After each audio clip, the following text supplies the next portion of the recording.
परम पूज्य देवाधिदेवी गजाराज श्री शांतिनाथ भगवान की जय।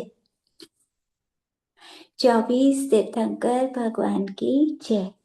मंगलम भगवान वीरो मंगलम गौतमो गणी मंगलम कुंदार्य जैन धर्मोस्तु मंगलम सर्व मंगल मांगल्यम सर्व कल्याण कारकम प्रधानम सर्वे धर्माणां जैनम जयतु शासनम जैनम जयतु शासनम। नाग कुमार का चरित्र हम पढ़ रहे हैं। तो नाग कुमार का हमने कल पढ़ा था कि वो एक गुफा में गया था, तो सोने का कलश लेकर वहां विद्या देवी इंतजार कर रही थी। तो वो किसी और राजकुमार ने सिद्ध किया था उन विद्याओं को 12-14 वर्ष तक, और उसको मिल गई। मतलब पुरुषार्थ उसने किया, लेकिन पुण्य इसका था कि इसको मिल गई। वो तो मुनि बन गया सब विद्याओं को छोड़कर। तो उससे आगे हम पढ़ते हैं। कुमार वहां से निकलकर उसने विद्याओं को कह दिया था कि तुम आराम से रहो, जब मैं तुम्हें याद करूंगा तब आ जाना। तो कुमार वहां से उसी पारधी के पास आया। उसने उससे पूछा कि इसके अतिरिक्त कहीं और भी तुमने आश्चर्य की बात सुनी है क्या? तो वो बोला, यहाँ से उत्तर दिशा की ओर कुछ दूर पर एक पिशाच की मूर्ति बनी हुई है। दिखने में वो बड़ी भयानक है। उसके पास जाने की हिम्मत किसी की नहीं होती। वो ऐसी बुद्धिमानी से बनाई है कि जो उसके पास जाता है उसका फिर निर्विघ्न वापस आना असंभव है। सुनते ही कुमार को उसे देखने की बहुत उत्कंठा हुई। वो वहां पहुंच गया। उसने बारीकी से उस मूर्ति का निरीक्षण किया और उसमें 2 बातें आश्चर्यजनक थी, वो उसने जान ली। फिर बड़ी निर्भीकता के साथ उसके पास चला गया और उस मूर्ति का एक पैर खींचकर उसने उसे नीचे गिरा दिया। उसके नीचे से एक खजाना निकला। उसमें एक शिलालेख रखा हुआ था। कुमार ने उसे उठाकर पढ़ा तो उसमें लिखा था, जो इस पिशाच की मूर्ति को गिरा देगा वो इसके नीचे गड़े हुए धन का मालिक बन जाएगा। शिलालेख को पढ़कर उसने विद्या की अधिष्ठात्री देवियों को याद किया और उन्हें उस धन की रक्षा का काम सौंपकर स्वयं वहां से चल दिया। रास्ते में उसे एक मुनिराज आते हुए दिखे। वो उनके पास गया और उन्हें नमस्कार करके वहां से कहीं अन्यत्र जाने के लिए रवाना हुआ। एक गिरिकूट नाम का शहर है जिसके राजा वनराज थे। वनराज की रानी थी वनमाला। उनकी एक बेटी थी लक्ष्मीमती। वो बहुत विदुषी और रूपवती थी। वनराज ने एक दिन अवधि ज्ञानी मुनि से पूछा, भगवान, मेरी कुमारी का स्वामी कौन बनेगा? मुनि बोले, शहर के बाहर एक बड़ा भारी बड़ का झाड़ है, लेकिन वो वर्षों से सूखा पड़ा है। जिस महापुरुष के उसके नीचे बैठने से उस पर अंकुर फूट जाएंगे वही इसका स्वामी होगा। इसीलिए वहां हर वक्त एक मनुष्य इस बात के देखने को उसने रखवा दिया कि कभी भी कोई व्यक्ति आकर वहां बैठे और उसके कारण से उसमें अंकुर फूट जाए, तो इसका मतलब उसी से मेरी बेटी का विवाह होगा। नाग कुमार इधर रम्यक वन से निकलकर गिरिकूट शहर की तरफ आया और बहुत थक गया था, इसीलिए उस बड़ के नीचे बैठ गया। उसके बैठते ही वर्षों से सूखा वृक्ष एक साथ अंकुरित हो गया। वह आदमी जिसे राजा ने यहाँ रखा हुआ था, तो वो नाग कुमार के पास आया और उसने राजा की सब बातें उसे बताई।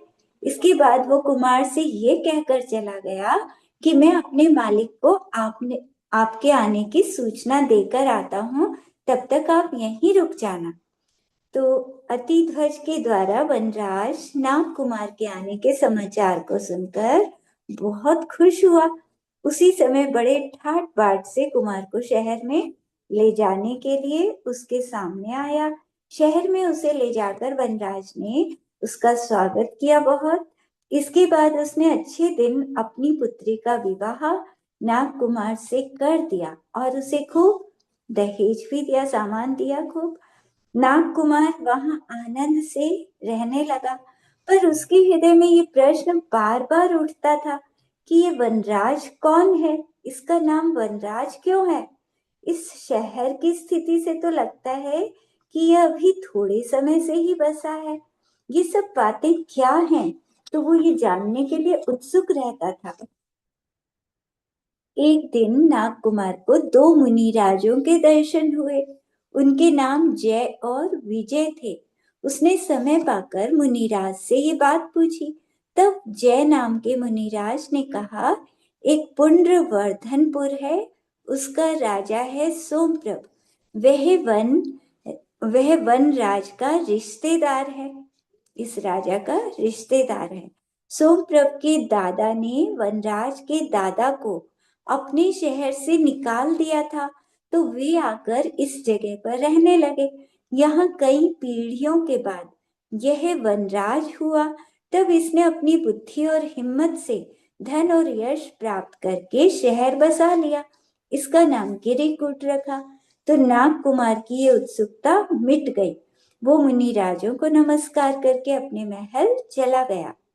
उसने वहां जाकर एक स्तंभ में ये सारी बातें जैसी मुनिराज ने बताई थी उसने खुदवा दी।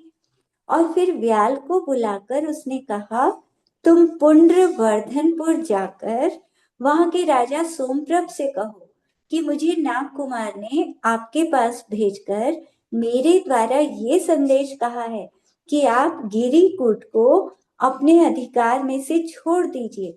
व्याल ने सोमप्रभ से जाकर ये बात कही। सुनते ही उसे बहुत क्रोध आया। वह उसे बर्दाश्त न कर सका। उसने कहा, ऐसा कहने वाला अन्यायी है। उसने क्या समझकर ऐसा कहलवाया है मेरे लिए। मैं उसके इस अन्याय को नहीं सह सकता। उसे जाकर कह दो कि यदि तुम अपना हित चाहते हो तो पिता के ही पास रहो, बाहर मत निकलो। लगता है कि वो देश विदेश में ऐसा अनर्थ करने ही घूमता है।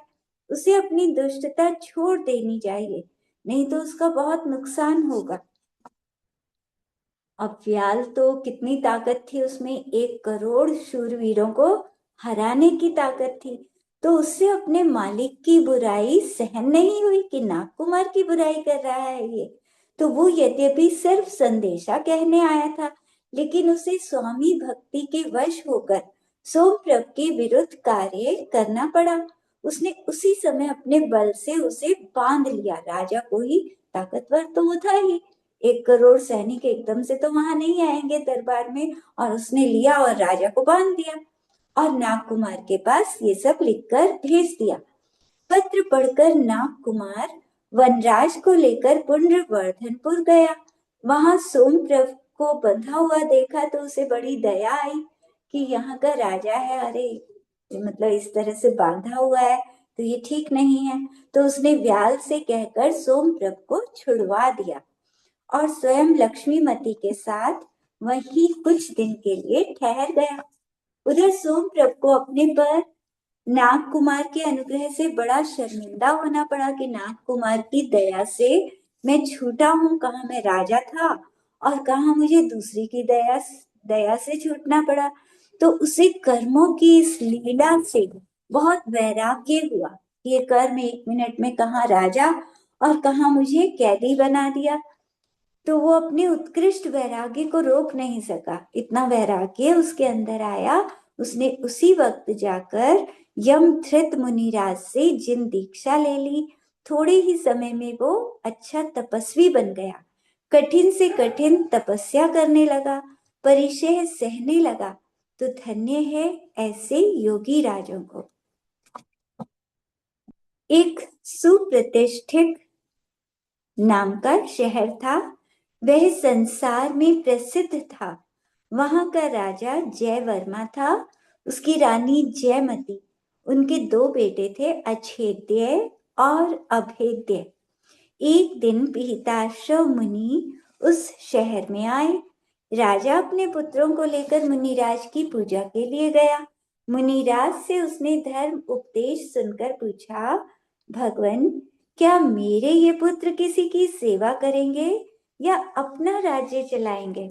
तो मुनिराज बोले, जिस महापुरुष ने पुंड्रवर्धन नगर से उसके मालिक सोमप्रभ को राज्यच्युत किया है, राज्य से अलग किया है, वही इन दोनों का स्वामी होगा। तो अपने पुत्रों के बारे में ऐसे सुना कि मेरे पुत्रों पर कोई और राजा राज करेगा, तो जयवर्मा को बहुत वैराग्य हो गया। उसने संसार की इस लीला को कि देखो आज जो राजा है कल वही रंक हो जाता है, ये राज्य हमेशा तो रहने वाला है नहीं, अभी तो राजा बनकर रह रहे हैं, फिर दूसरे के अधीन रहना पड़ेगा, तो आज जो रंक है वो कल राजा भी हो जाता है।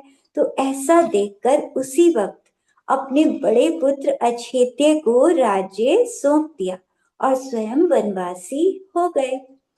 कुछ दिन के बाद इसी शहर में सोमप्रभ मुनिराज कुछ साधुओं को साथ लेकर आ गए।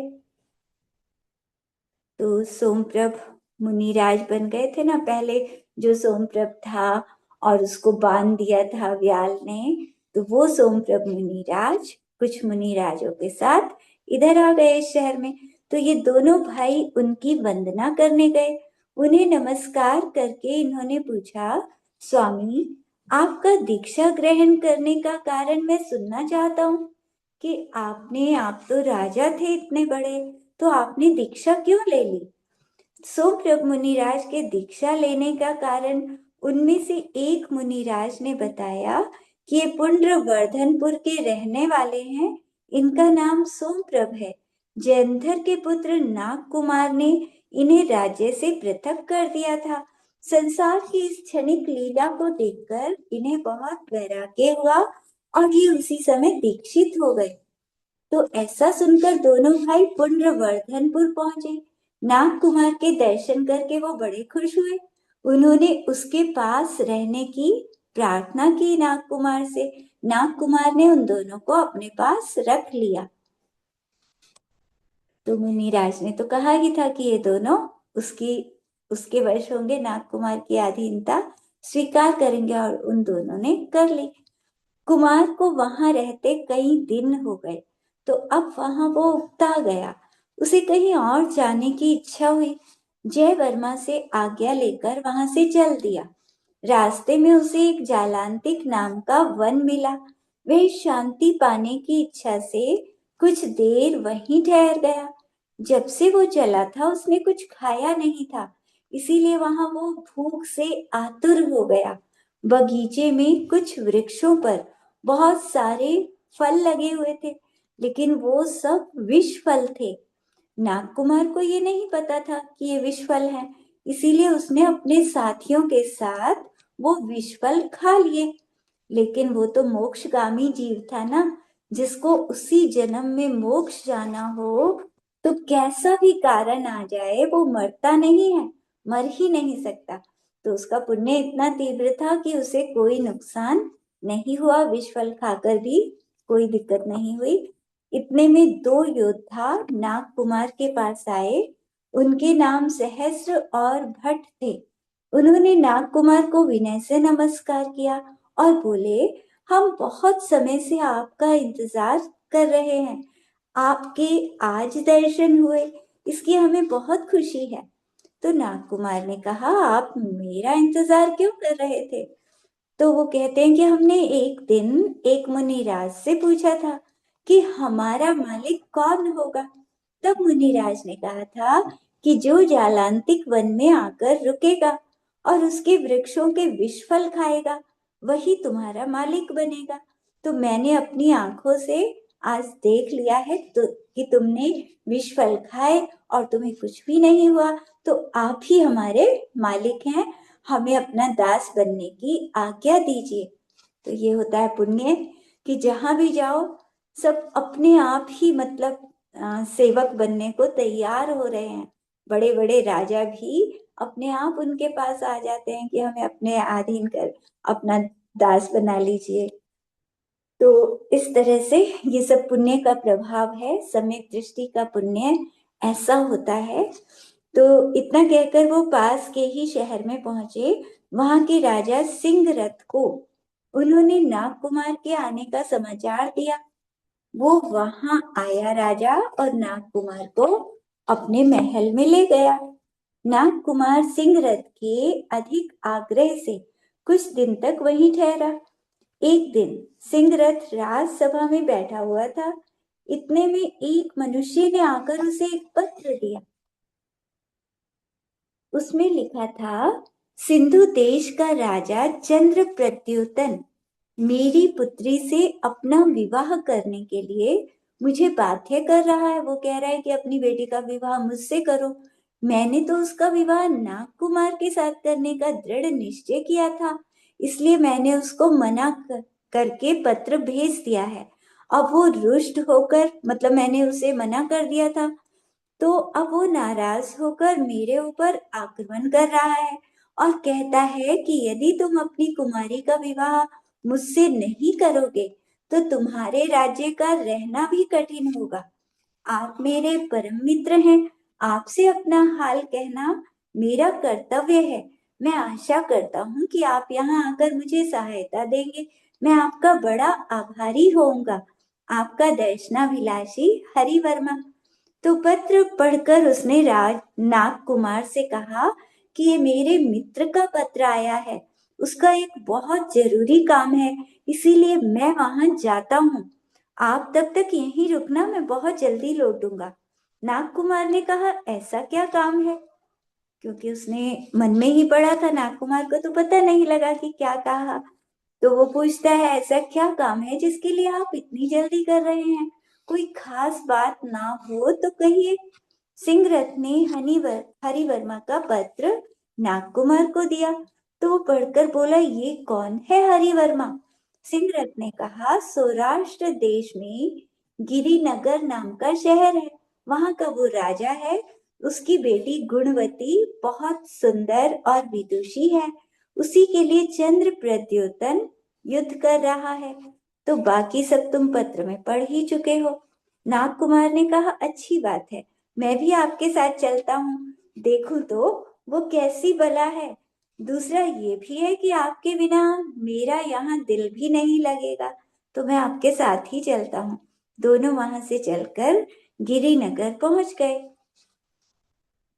चंद्र प्रद्योतन को जब उनके आने का हाल पता लगा और उन्हें युद्ध के लिए उसने तैयार देखा, तो उसने भी अपने दो वीरों को, जिनके नाम जय और विजय थे, युद्ध के लिए भेजा। वो लड़ने लगे। उधर नाग कुमार ने अपने अछेद्य और अभेद्य वीरों को लड़ने की आज्ञा दी। दोनों तरफ के योद्धा खूब अच्छी तरह से लड़े, पर आखिर में विजय लक्ष्मी ने वरमाला नाग कुमार के वीरों के गले में डाली। उन्होंने चंद्र प्रद्योतन के वीरों को बांधकर नाग कुमार के पास पहुंचा दिया। चंद्र प्रद्योतन को जब ये पता लगा और शत्रु सेना में व्याल भी है और अच्छेद्य अभेद्य यदि बड़े बड़े शूरवीरों को लड़ने के लिए सन्नद्ध देखे, मतलब उसने देखा कि अरे यहाँ तो बहुत बड़े बड़े सैनिक हैं युद्ध में लड़ने के लिए, तो स्वयं उनसे लड़ने युद्ध भूमि में आ गया। उसने अपनी सेना में व्यूह की रचना की और उसे योग्य स्थान में नियुक्त करके वो लड़ने लगा। चंद्र प्रद्योतन ने सब कुछ किया, तब भी उसे विजय लक्ष्मी इस भय से कि संसार मुझे व्यभिचारिणी कहेगा, उसके पास नहीं गई और जहां पहले गई थी वहीं बनी रही। तो नाग कुमार के वीरों ने चंद्र प्रद्योतन को भी बांधकर उसे अपने मालिक के पास पहुंचा दिया। नाग कुमार ने उसे हरिवर्मा को दे दिया। उसने उसे अपने कैद खाने में डलवा दिया। नाग कुमार की अचानक सहायता से हरिवर्मा बहुत प्रसन्न हुआ और बोला, आपने इस समय जो मेरा आशातीत उपकार किया है उसका बदला चुकाना तो असंभव है, लेकिन फिर भी मैं अपनी कुमारी का आपसे विवाह करके आपकी सेवा करना चाहता हूँ। आप मेरी प्रार्थना स्वीकार कीजिए। इसके बाद उसने अच्छे दिन में अपनी राजकुमारी का विवाह कुमार के साथ बड़े ठाट बाट से कर दिया। नाग कुमार कुछ दिन तक वहां ठहरा। इसके बाद वो नेमिनाथ भगवान की निर्वाण भूमि की यात्रा के लिए गिरनार गया। भक्ति भाव से उसने पर्वत की यात्रा करके शांति प्राप्त की। उससे पर्वत का प्राकृतिक सौंदर्य देखकर आनंद मिला। इस समय कौशाम्बी का राजा शुभचंद्र था, उसकी रानी सुभावती, उसकी 7 पुत्रियां थी, स्वयंप्रभा, सुप्रभा, कनकप्रभा, स्वर्णमाला, नंदा, पद्मश्री, नागदत्ता। एक रत्न संचय नाम का भी शहर था। उसका राजा मेघवाहन विद्याधर था। मेघवाहन ने सुकंठ नाम के राजा को उसकी राजधानी से निकाल दिया और उस पर अपना अधिकार कर लिया। सुकंठ ने कौशाम्बी के पास एक शहर बसाया, उसका नाम रखा अलंघेपुर, और वहां पर आनंद से रहने लगा। एक दिन शुभचंद्र की 7 पुत्रियां कहीं जा रही थी। सुकंठ ने उनको देख लिया। उनकी सुंदरता देखकर वो उनको पाने के लिए उत्सुक हुआ। उसने उनके लिए उनके पिता से मांगा, पर शुभचंद्र ने उसकी प्रार्थना पर कोई ध्यान नहीं दिया। शुभचंद्र की इस लापरवाही से उसे बड़ा क्रोध आया। क्रोध से वो अंधा बन गया। उसने लाभ अलाभ का कोई विचार न करके शुभचंद्र को मरवा दिया और 7 कन्याओं को पकड़कर मंगवा लिया। उसने उनसे विवाह के लिए आग्रह किया तो 7 ने मिलकर बड़ी निर्भीकता से उसे कह दिया, पापी, तूने हमारे पिता को तो मरवा ही डाला है, अब तू हमारा कुछ भी कर, हम तेरे साथ कभी भी विवाह नहीं करेंगे। हम आज दृढ़ संकल्प करते हैं कि हम उसी वीर युवा को अपनाएंगी, अपने पवित्र हृदय में उसे जगह देंगी जो तुझको मारकर हमारे पिता का बदला लेगा।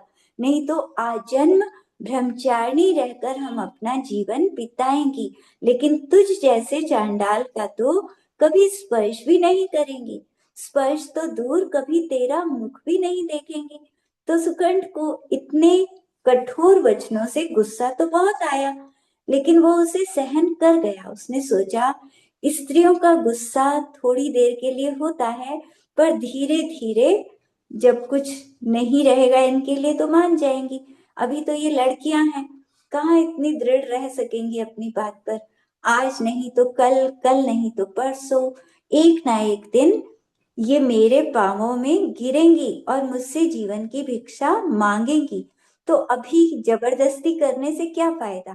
अभी तो इनको कैद में डलवा देना ही अच्छा है, जिससे इन्हें अपने कर्तव्य का ज्ञान हो जाए और ये अपनी गलती पर पश्चाताप करें। तो इनको जेल में डलवा दूंगा तो अपने आप मानेंगी फिर। तो उन 7 पुत्रियों को जेल में डलवा दिया। वो वहीं रहने लगी।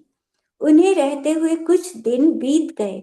जब भाग्य अच्छा आता है तो कठिन से कठिन दुख से भी छुटकारा मिल जाता है। तो इनके साथ भी ऐसा ही हुआ। एक दिन की बात है, इनकी सबसे छोटी बहन नागदत्ता संयोगवश जेल से निकलकर भागी। तो वहां से जाकर वो एक आर्यिकाओं के आश्रम में पहुंच गई। वहां कुछ दिन ठहरी। हस्तिनापुर का राजा अभिचंद्र, वो शुभचंद्र राजा का भाई था। शुभचंद्र मतलब उनके जो पिता थे, शुभचंद्र थे ना जिसको मारा था, तो उनके भाई थे ये अभिचंद्र। तो नागदत्ता उनके पास पहुंच गई और उनको बताया कि इस तरह से पिता को मार दिया है उस राजा ने और बहनों को जेल में डाला हुआ है। तो अभिचंद्र को बहुत गुस्सा आया कि सुकंठ ने ऐसा किया। उसने उसी वक्त पत्र लिखकर नाग कुमार को गिरनार से बुलाया। गिरनार में था नाग कुमार, तो वहां से बुलाया और सारी बात बताई। नाग कुमार इस विषय की सलाह लेने को अपने मामा के पास गया। इसके बाद नाग कुमार और अभिचंद्र शुभचंद्र की राजधानी में गए। वहां से उन्होंने सुकंठ के पास दूत भेजा। उसने नाग कुमार के कहे अनुसार सब बात सुकंठ से कही। तो सुकंठ क्रोध में आकर बोला, मैं उन कन्याओं को बिल्कुल भी नहीं छोड़ सकता। लगता है तेरे मालिक को काल सर्प ने डसा है। इसीलिए वो मुझ पर शासन करना चाहता है। जाओ जाओ, उससे कह दो कि यदि हिम्मत हो तो युद्ध भूमि में आए, फिर कन्याओं को लेने का साहस करे। तो दूत के द्वारा उसे युद्ध के लिए तैयार सुनकर नाग कुमार भी युद्ध भूमि में पहुंचा। उसने अब सब विद्याओं को बुलाया जो गुफा में मिली थी ना, किसी और राजकुमार ने सिद्ध किया था जिनको 14 साल में, उन सब विद्याओं को वहां बुला लिया। दोनों ओर से भयंकर युद्ध हुआ। दोनों ओर के योद्धा प्राणों की परवाह न करते हुए लड़ने लगे। आखिर कुमार ने अपने चंद्रहास तलवार से सुकंठ का सिर काट दिया। सुकंठ का एक बेटा था वज्रकंठ। वज्रकंठ नाग कुमार की शरण में आ गया कि आप जैसा कहेंगे वैसा हम करेंगे, और उसे बड़े उत्साह के साथ अपने शहर में ले गया। इसके बाद उसने अपनी छोटी बहन रुक्मणी का विवाह नाग कुमार से कर दिया, और नाग कुमार ने शुभ चंद्र की 7 कन्याओं को और अभिचंद्र की चंद्र प्रभा नाम की राजकुमारी, उन सब से विवाह किया और कुछ दिनों के लिए हस्तिनापुर में रुका। फिर वहां पर मतलब कुछ दिन वहीं पर रहा। इधर पांडु देश के अंतर्गत एक मधुरापुरी थी और वहां का राजा मेघवाहन था। उनकी श्रीमती नाम की एक बेटी थी। उसने प्रतिज्ञा की थी कि जो मेरे नृत्य करते वक्त मधुर मृदंग ध्वनि के द्वारा मेरा मन मुग्ध कर सकेगा, वही मेरा स्वामी बनेगा, उसी से विवाह करूंगी मैं। जय लक्ष्मी धाय जो थी उसकी उसकी भी एक लड़की थी। उसका नाम कामलता था। वो अपना विवाह करना नहीं चाहती थी। ये सुनकर महाव्याल वहां आया। एक दिन मेघ वाहन के भांजे ने आकर कामलता के लिए अपने मामा से कहा।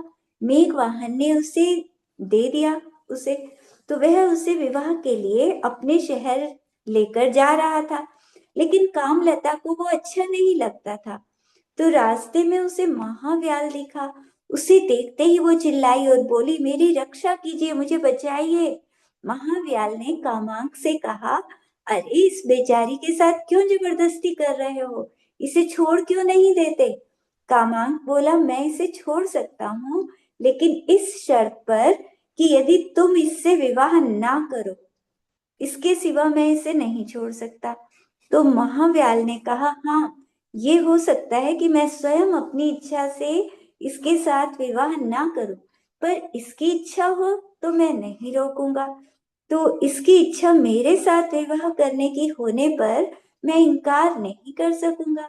कामांक ने कहा, नहीं, तुम्हें ये भी शर्त माननी पड़ेगी कि ये कहेगी तब भी तुम विवाह नहीं करोगे। तो महाव्याल कहता है, इसके लिए मैं तुम्हारी बात नहीं मानूंगा। तो कामान कहता है, मैं भी नहीं छोड़ूंगा इसे। महाव्याल बोला, तुम्हें छोड़ना पड़ेगा। महाव्याल ने जब देखा कि समझाने से तो समझ ही नहीं रहा, तब इसका इसे कुछ फल भी दिखा दे, क्योंकि महाव्याल में भी 1 करोड़ वीरों को हराने की ताकत थी, बहुत शक्तिशाली था। कामान को तो पता ही नहीं था कि ये कितना शक्तिशाली है। तो ये विचार करके वो बोला कि या तो तुम्हें इसे छोड़ देना चाहिए, नहीं तो मुझे जबरदस्ती तुम्हारे ऊपर आक्रमण करके इसकी रक्षा करनी होगी। मैं अपनी आंखों से जबरदस्ती नहीं देख सकता। जब तुम्हें वो चाहती ही नहीं, तो तुम्हारी इस उसके ऊपर इतनी जबरदस्ती क्यों। कामांक ने कहा, मैं तुम्हारी ऐसी धमकियों से डरने वाला नहीं हूँ। हिम्मत है तो छुड़ा के दिखाओ, नहीं तो चलते बनो। महाव्याल को आखिर अगत्या कामांक के विरुद्ध शस्त्र उठाना ही पड़ा। कामांक ने भी तलवार निकाल ली। दोनों की मुठभेड़ हुई। दोनों ने अपनी कुशलता शस्त्र चलाने में खूब दिखाई। आखिर महाव्याल ने उसको मार दिया। मेघवाहन को जब ये पता लगा, तब वो उसी वक्त वहां आकर महाव्याल को अपने महल ले गया और कामलता का विवाह उससे कर दिया। तो महाव्याल सुख से वहीं रहने लगा। मधुरापुरी से महाव्याल उज्जैनी पहुंचा। उस समय वहां का राजा जयसेन था। मेनका उनकी बेटी थी। महाव्याल ने मथुरा में सुना था कि ये मेनका किसी को पसंद नहीं करती, चाहे वो कितना ही सुंदर हो। महाव्याल उसकी ये प्रतिज्ञा सुनकर यहाँ आया। तो जब महाव्याल बाजार में एक सुंदर जगह बैठा था और उसके सौंदर्य को देखने के लिए हजारों पुरुष एकत्रित हो रहे थे, उसी समय मेनका भी उधर आ गई। उसने लोगों की भीड़ देखकर पूछा, ये लोग इकट्ठे क्यों हो रहे हैं इतने सारे? तो उसकी एक सहचरी ने कहा, कुमारी, एक बहुत सुंदर युवा जो किसी से भी खूबसूरती में कम नहीं है, वो यहाँ बैठा हुआ है, उसे देखने के लिए आ रहे हैं ये सब लोग। कुमारी ने कहा, मैं भी तो देखूं वो कैसा सुंदर है। तो कुमारी कुमारी ने उसे देखा और एक व्यंग भरी हंसी हंसकर वो चल दी। उसके इस तरह चले जाने से महाव्याल को बड़ा आश्चर्य हुआ। उसे उसी वक्त मुनिराज के वचन याद आए। वह वहां से अपने बड़े भाई के पास हस्तिनापुर गया और अपने आने का कारण उसने कह दिया। वो ये भी बोला कि लगता है तुम्हारा और मेरा स्वामी एक ही होगा। मुझे पूरी आशा है कि ये मेनका नाग कुमार को अवश्य पसंद कर लेगी। कुमार का चित्र उसे दिखाना चाहिए। व्याल ने कहा कि ठीक है।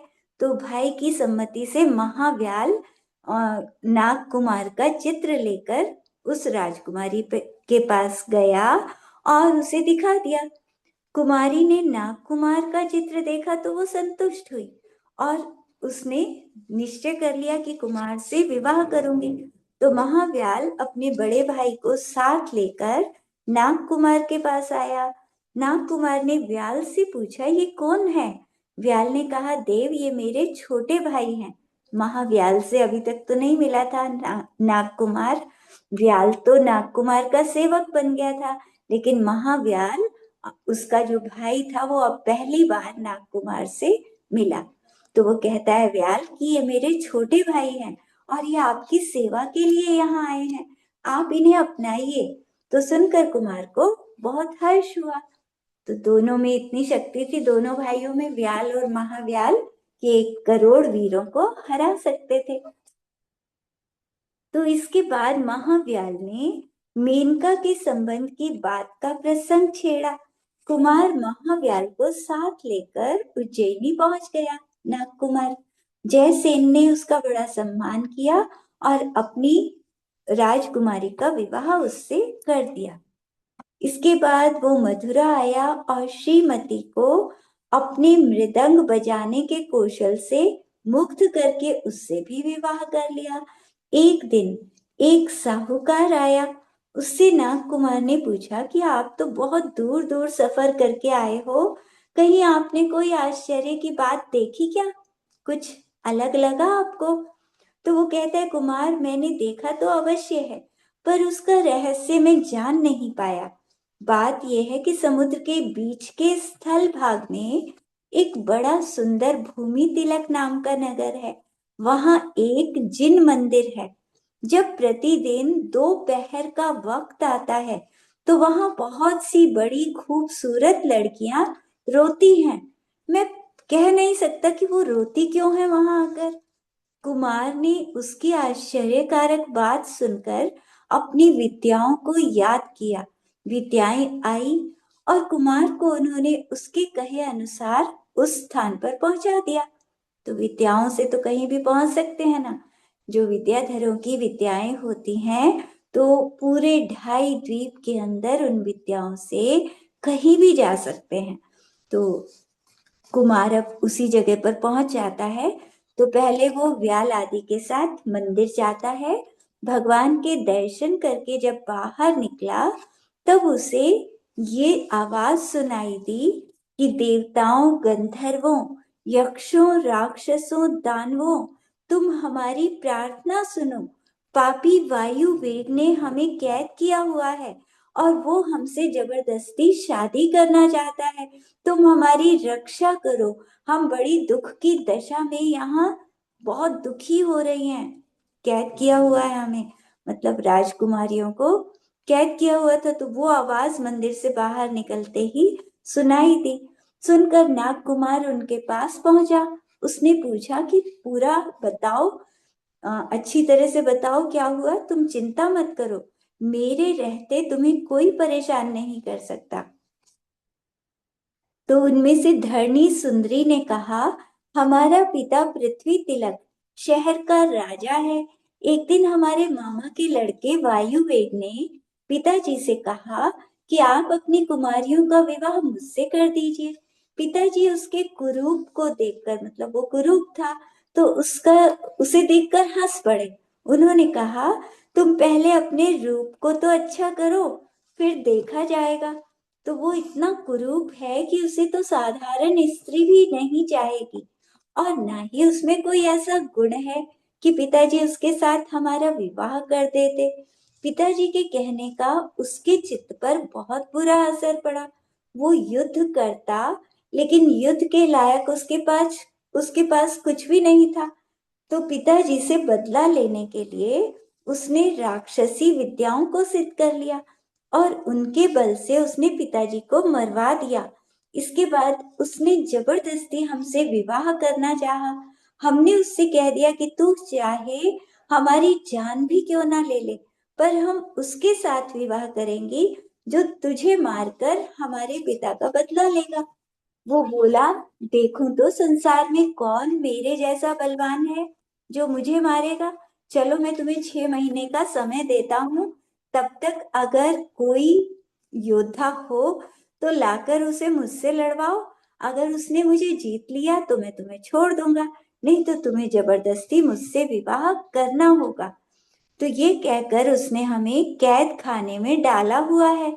हमारे रक्ष और महारक्ष नाम के 2 भाई हैं, तो उनको भी उसने जेल में डाल दिया है, दोनों भाइयों को।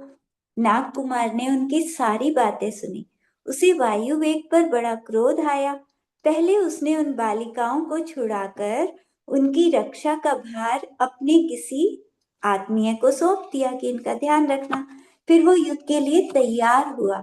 उसने वायु वेग को कहला भेजा कि मैंने तेरे पहरेदारों को मारकर मेघवाहन की सब लड़कियों को छुड़ा लिया है। तुझमें हिम्मत है तो तू उन्हें मुझसे छीनकर ले जा। वायुवेग नाग कुमार की इस चेष्टा से बहुत नाराज हुआ। उसने फौरन युद्ध का बाजा बजाया और दल बल के साथ नाग कुमार पर सेना लेकर आ गया। नाग कुमार भी तैयार था। दोनों में घनघोर युद्ध हुआ। पृथ्वी हाथी घोड़ों की भयंकर गर्जना और हिनहिनाहट से कांप उठी। युद्ध भूमि ने विकराल रूप लिया। वीर पुरुष देव कन्या के सौंदर्य सुधा की लालसा से, महत्वाकांक्षा से जी तोड़कर लड़ने लगे। कई घंटे तक युद्ध चला, लेकिन जयश्री ने तब तक किसी का भी हाथ नहीं पकड़ा। ये देखकर वायुवेग ने गुस्से में आकर अपनी विद्या से जल बरसाना शुरू कर दिया, बहुत तेजी से। तो नाग कुमार ने उसे प्रचंड वायु वेग से हटाया। वायु वेग ने फिर अंधेरा कर दिया। नाग कुमार ने चारों तरफ प्रकाश फैला दिया। नाग कुमार जितना जितना उसके चलाए प्रयोगों को व्यर्थ करता था, तो वो खींच कर भयंकर प्रयोगों को काम में लाता था। इस बार उसने एक साथ जल का प्रवाह छोड़ दिया।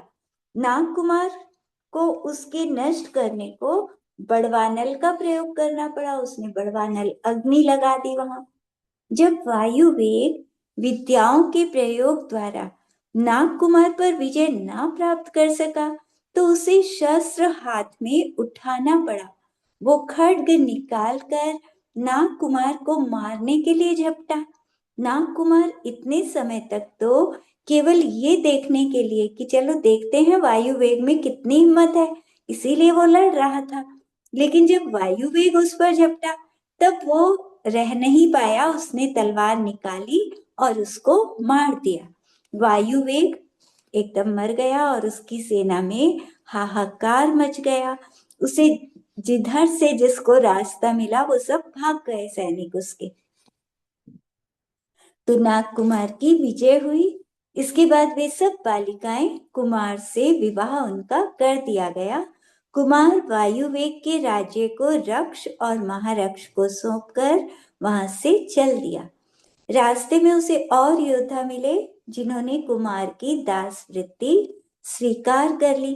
कुमार ने उनसे उसका कारण पूछा कि तुम सब मतलब बिना मतलब में, मैंने तो तुम्हें कहा भी नहीं, तुम मेरे आधीन क्यों हो रहे हो?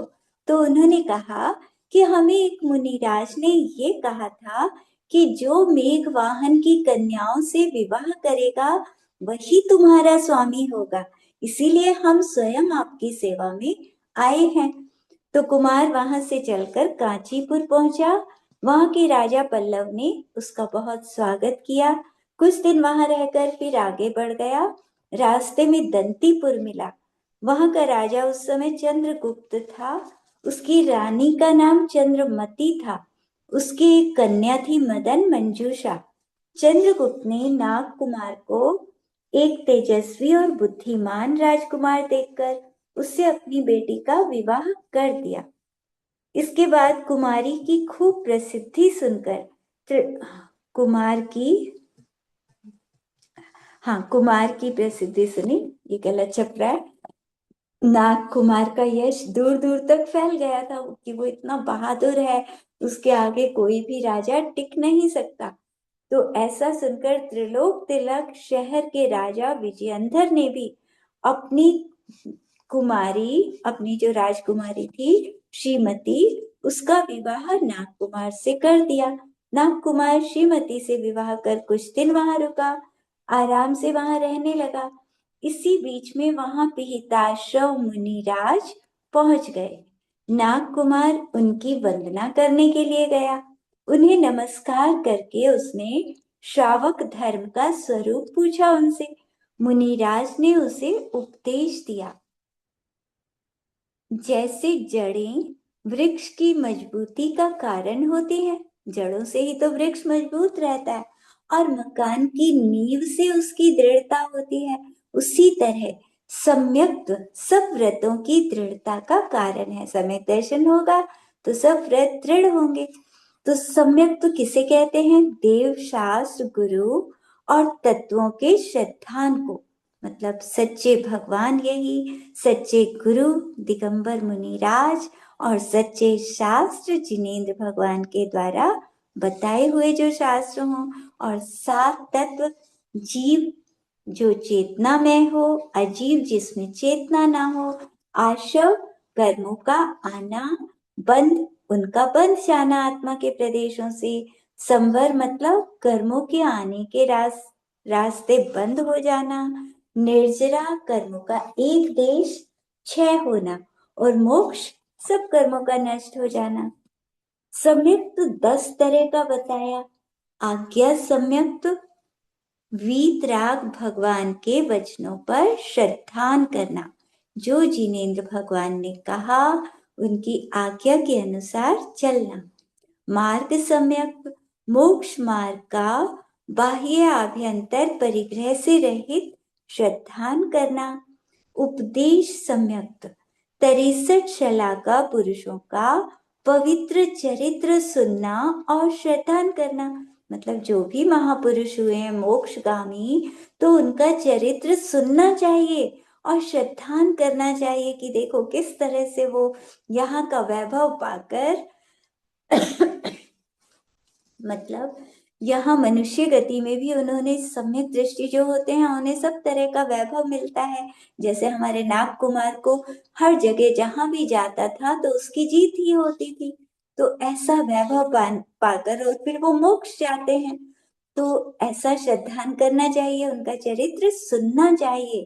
तभी तो हमें प्रेरणा मिलेगी कि हमें भी आगे चलकर ऐसा बनना है। हम भी सम्यक दर्शन अगर प्राप्त कर लेंगे तो अगले किसी मनुष्य जन्म में कोई बड़े राजा बन सकते हैं, क्योंकि सम्यक दृष्टि राजाओं के घर, बड़े सेठों के घर जन्म लेता है। तो हमें भी इस तरह से मतलब सब कुछ छोड़कर आगे चलकर हम भी मुनि बनकर भगवान बनेंगे। सूत्र सम्यक मुनियों की आचरण विधि सुनकर श्रद्धान करना कि मुनिराज का आचरण कैसा होता है वो सब सुनना। बीज सम्यक बीज गणित आदि कर्णन योग के ग्रंथ सुनकर उनका श्रद्धान करना। संक्षेप सम्यक पदार्थों को संक्षेप में जानकर श्रद्धान करना। मतलब कुछ तो ऐसे होते हैं कि थोड़ा सा बताया और उन्हें विश्वास हुआ और ध्यान लगाया और केवल ज्ञान को पा लिया। लेकिन कुछ ऐसे होते हैं कि विस्तार से शास्त्रों को जानते हैं, तो पूरा द्वादशांग पढ़ा, सुना और उसको श्रद्धान किया, तो ये विस्तार से जानकर तब सम्यक तो होना। अवगाढ़ सम्यक्त अंग और अंग बाह्य शास्त्र को जानकर उन पर श्रद्धान करना। परमावगाढ़ सम्यक्त केवल ज्ञान के द्वारा पदार्थों को जानकर श्रद्धान करना, तो ये सम्यक्त तो केवली भगवान को होता है। परमावगाढ़ सम्यक्त जो कभी छूटता ही नहीं, बिल्कुल हमेशा के लिए आत्मा में वो आ जाते हैं। श्रावकों के 8 मूल गुण होते हैं। मद्य ये बहुत अपवित्र वस्तु है, इसे पीने से ज्ञान नष्ट होता है। शराबी पुरुष जब नशे में मदमस्त होता है तो उसे लोक लाज धर्म कर्म आदि का कोई भान नहीं रहता। वह उस समय बुरे से बुरा काम करने पर उतर आता है।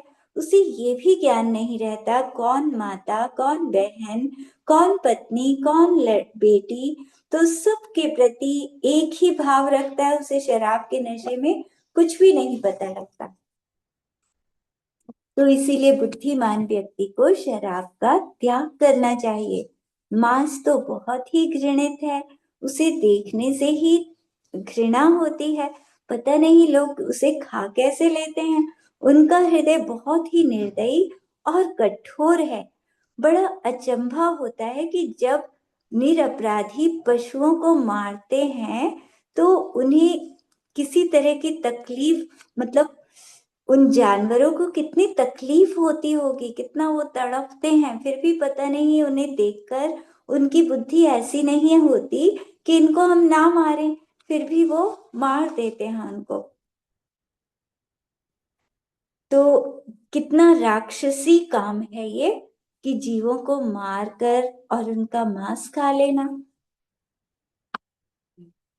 तो इस तरह से मांस का त्याग करना चाहिए सभी को। मधु, ये शहद भी अपवित्र होता है।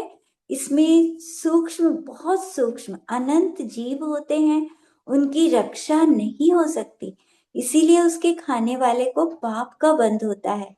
उसकी उत्पत्ति बिना हिंसा के तो होती नहीं है, और वो है भी जीवों का उच्छिष्ट। मुंह में लेकर आती हैं मक्खियां और मुंह का झूठा वहां पर रखती हैं। तो जो समझदार पुरुष हैं, कभी भी शहद नहीं खाना चाहिए। शहद की एक बूंद खाने से भी 7 गांव जलाने जितना पाप लगता है, इसीलिए कभी भी शहद का सेवन नहीं करना चाहिए। 5 अनुव्रतों को लेना चाहिए। अहिंसा अनुव्रत, जीवों की हिंसा छोड़ना, इसको कहते हैं अहिंसा अनुव्रत। ये सभी को लेना चाहिए। जैन धर्म की आधारशिला इसी अहिंसा व्रत पर निर्भर है। इसी की वृद्धि और रक्षा के लिए झूठ, चोरी, कुशील, परिग्रह, इन पापों को छोड़ने का उपदेश दिया। जैन धर्म कहता है चाहे छोटा जीव हो या बड़ा हो, लेकिन उसकी जानबूझकर या कषाय के कारण कभी भी किसी की हिंसा नहीं करनी चाहिए। छोटे से छोटा, बड़े से बड़ा, सबकी रक्षा करें। तुम्हें कोई धन दे कि उसे मार दो, करोड़ों रुपए भी दे तब भी किसी को नहीं मारना, कोई राज्य भी दे तब भी नहीं मारना। तो दूसरों को कभी भी कष्ट नहीं देना चाहिए। जो अहिंसा अनुव्रत लेता है फिर वो किसी को मारता नहीं है। दूसरा है सत्यानुव्रत, झूठ को छोड़ना। देखो ये 5 अनुव्रत सबको बहुत ध्यान से सुनने हैं और 5 अनुव्रत सबको लेने हैं, क्योंकि 5 अनुव्रत जो लेता है, ग्रहण करता है, अच्छी तरह से उनका पालन करता है, वो नरक में भी नहीं जाता, तिर्यंच गति में भी नहीं जाता, नियम से देव गति में जाता है। तो हमें बुरी गतियों से अपने आप को बचाना है, तो इन 5 अनुव्रतों को बार बार याद रखना चाहिए और इनको पालन करना चाहिए। तो सत्य अनुव्रत में झूठ को छोड़ना। इस व्रत के पालन करने वालों को सदा सच बोलना चाहिए। ऐसा सच बोलना भी ठीक नहीं कि दूसरे के प्राण चले जाएं। सच बोलना है, लेकिन ऐसा नहीं बोलना कि दूसरा मर जाए उस सच बोलने से, या बहुत झगड़ा हो जाए, वहां पर चुप हो जाओ। तो वैसे सच बोलो, लेकिन दूसरे की रक्षा के लिए मौन रहना चाहिए, या फिर वहां पर ऐसा सच नहीं बोलना चाहिए। अजोर्य अनुव्रत, कहीं रखी हुई किसी की चीज, रास्ते में पड़ी हुई, भूली हुई दूसरे की वस्तु को नहीं उठाना।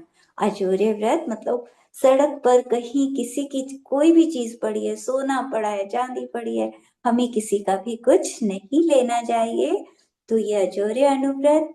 ब्रह्मचर्य अनुव्रत, पर स्त्रियों को छोड़ना, अपनी पत्नी में संतोष रखना। ब्रह्मचर्य मनुष्य जीवन का आभूषण है। जिसमें ब्रह्मचर्य नहीं, वह मनुष्य मनुष्यत्व से रहित है।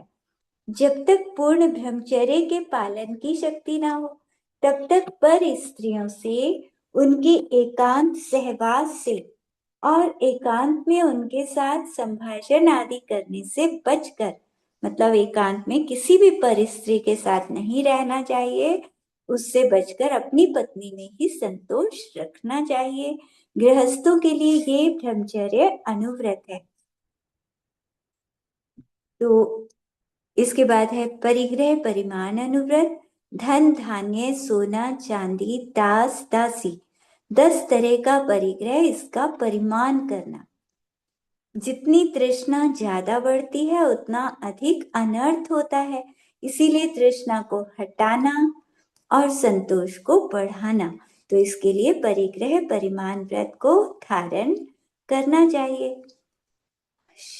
कल हम शील व्रत पढ़ेंगे, 7 शील व्रत। अभी टाइम हो गया है। जावानी के ज्ञान तेज सुझे लोकालोक, सोवानी मस्तक चढ़ो सदा देत हूँ धूप। हे जिनवाणी भारती तुहि जपु दिन रैन, जो तेरी शरणा कहे सो पावे सुख चैन। नवर्ण नमोकार मंत्र।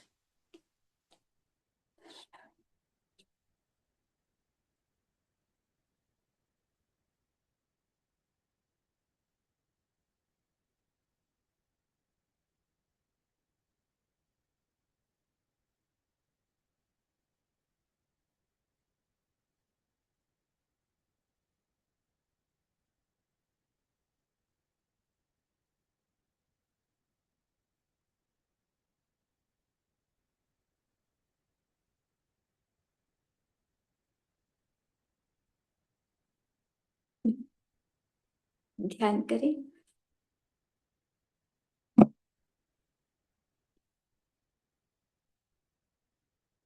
शांत, परम शांत अपने आत्मा का हमें चिंतन करना है। इस संसार में सबसे ज्यादा प्रेम हमें अपने आत्मा से करना है। 5 अनुव्रत हम सबको लेने हैं। अभी चाहे सम्यक दर्शन नहीं भी हो, तब भी हमें 5 अनुव्रतों का पालन करना है। क्योंकि अगर हम 5 अनुव्रत ले लेंगे तो कभी कभी ना कभी सम्यक दर्शन भी प्राप्त करेंगे।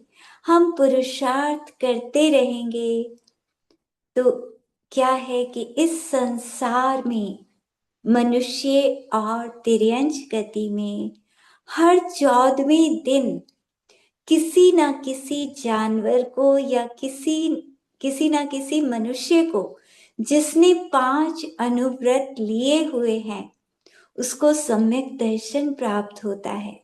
हर 14वें दिन, मतलब अधिक से अधिक है, ये जल्दी भी होता है। तो जब इस संसार में मनुष्य और तिर्यंच गति में, मतलब जानवर भी को, बहुत सारे जानवर उन्होंने 5 अनुव्रतों को ग्रहण किया हुआ है, और वो भी 14वें दिन कोई ना कोई तेरे अंश या मनुष्य सम्यक दर्शन प्राप्त करता है तो हम क्यों नहीं कर सकते। तो हम सबको 5 अनुव्रतों को ग्रहण करना है और सम्यक को पाने का पुरुषार्थ करना है, अपनी आत्मा से प्रेम करना है, आत्मा में उपयोग लगाना है, सबसे मोह छोड़कर थोड़ी देर के लिए ना कोई मेरा ना मैं किसी का, सबसे मोह को तोड़ना है और अपने आप को अकेला समझकर कि सारे संसार में आज तक मैं अकेला ही भटकता रहा, मैं आत्मा अकेला ही यहाँ आया था और मृत्यु होने पर अकेले ही यहाँ से चला जाऊंगा। मैं अनादि काल से अकेला था, अनंत काल तक अकेला ही रहूंगा। यहाँ कोई मेरा नहीं, ये तो सब सिर्फ एक जन्म के हैं। जब तक ये शरीर मेरा है तब तक के ये संगी साथी हैं और इस शरीर से जैसे ही मैं निकला तो कोई मेरा नहीं, सबको छोड़कर चला जाऊंगा। तो ध्यान में बैठकर रोज चिंतन करना है, ना कोई मेरा ना मैं किसी का, मैं अकेला आया था, अकेला जाऊंगा। पिछले जन्मों में भी ऐसे ऐसे परिवार कितने मिल चुके हैं लेकिन सब छूट गए, ऐसे ये भी एक दिन छूट जाएगा। मेरा आत्मा बस यही मेरे साथ रहेगा, जो हमेशा मेरे साथ रहेगा वो मेरा आत्मा है। अंदर में शरीर के अंदर जो आत्मा बैठा है, आज जो आत्मा शरीर के अंदर है, यही आत्मा एक दिन सिद्ध शिला पर सिद्ध भगवान बनकर बैठेगा। वो भविष्य के सिद्ध भगवान आज भी मेरे अंदर हैं। प्रेम करो, अपने परमात्मा से प्रेम करो। हम रोज नमोकार मंत्र पढ़ते हैं, सिद्धों को नमस्कार करते हैं, उसमें भविष्य के सिद्ध भगवान भी आते हैं और भविष्य का एक सिद्ध भगवान मेरे अंदर बैठा हुआ। तो भविष्य के सिद्ध भगवान से प्रेम करो। सबसे ज्यादा प्रेम अपने आत्मा से करना है, जो भविष्य का भगवान है। इससे प्रेम करेंगे तो बहुत जल्दी भगवान बन जाएंगे। दूसरों से प्रेम करते रहेंगे तो भटकते रहेंगे संसार में। इसीलिए बस मेरा आत्मा, मेरा आत्मा, थोड़ी थोड़ी देर में जब भी याद आए अपने आत्मा से प्रेम करो। बाहर के मतलब बाहर में किसी के प्रति भी प्रेम जगे तो उस समय अपने आत्मा को याद कर लो कि मुझे सबसे ज्यादा प्रेम तो अपने आत्मा से है। फिर आगे ये व्यवहार का प्रेम है, जो बाहर में बच्चों से कर रहे हैं वो सब व्यवहारिक प्रेम, लेकिन वास्तव में तो मैं सच्चा प्रेम अपने आत्मा से करता हूँ। ये बच्चे तो एक जन्म के हैं, लेकिन मेरा आत्मा जन्म जन्म तक मेरे साथ रहेगा। अगर दूसरों के लिए ऐसा सोचा कि वो हर जन्म में मेरे साथ रहें तो निगोद में जाना पड़ता है। अपने आत्मा को यदि सोचेंगे कि ये मेरे साथ हमेशा रहेगा, इस आत्मा से प्रेम करेंगे तो मोक्ष को प्राप्त कर लेंगे। इसीलिए सबसे ज्यादा प्रेम हमें अपने आत्मा से करना है।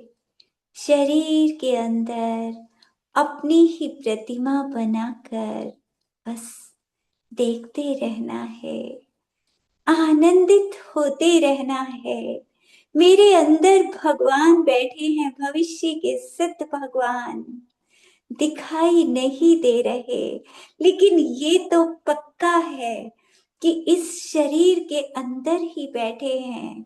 मुझे नहीं दिख रहे तो क्या हुआ, सारे अरिहंत भगवानों को मेरे शरीर के अंदर मेरा आत्मा दिखाई दे रहा है। सारे सिद्ध भगवानों को इस शरीर के अंदर मेरा आत्मा दिखाई दे रहा है। उनके ज्ञान में तो मेरा यही आत्मा भविष्य में अरिहंत बनकर बैठा हुआ दिखाई दे रहा है। उन सब के ज्ञान में मेरा यही आत्मा सिद्ध शिला पर बैठा हुआ भी दिखाई दे रहा है,